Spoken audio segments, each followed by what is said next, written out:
তোর কাছে ফোন কেন? তুই যাচ্ছিস আত্মহত্যা করতে, ফোন নিয়ে কি করতে যাচ্ছিস? আত্মহত্যা করলি তো সেই জায়গায় একা একা থাকতে আই। মরার পরে? মরার পরে হ্যাঁ, তারপর? এই একা একা থাকবো কে রে? তাই এই ফোন নিয়ে যাচ্ছি, এই ফোনে ওই জায়গায় থাকবো আর এই ক্যাসিনো খেলবো। মরার পরেও তুমি, মরার পরে কবরে যাই তুমি এই ফোন চালাবা, ক্যাসিনো করবে হিসাব? হ্যাঁ এই চিন্তাই যে মাথা হ্যাঁ। মগজ সব খারাপ হয়ে গেছে হ্যাঁ। তোমার? হ্যাঁ, হ্যাঁ। তাহলে কি হচ্ছে? এই তুই নরেজ না? ও চাচা, এই তোর হাতে বদনা কেন?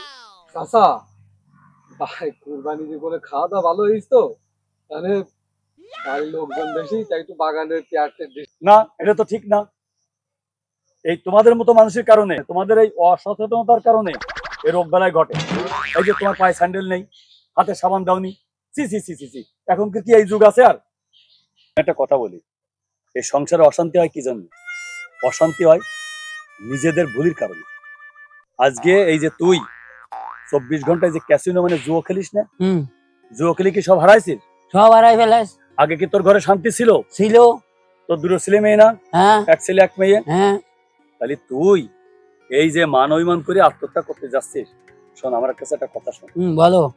এসব ছেড়ে দে, এসব ছেড়ে দিয়ে আর একটা ভ্যান কেন, ভ্যান কিনে ভ্যান চালা, ইনকাম কর, তোর সংসার ভালো চলবে। চাচা ঠিক কথা কইছি। তুই যে তোর বোর বাপের বাড়ি রেখে আছিস না, হ্যাঁ আমি এনে দিবানে, যা।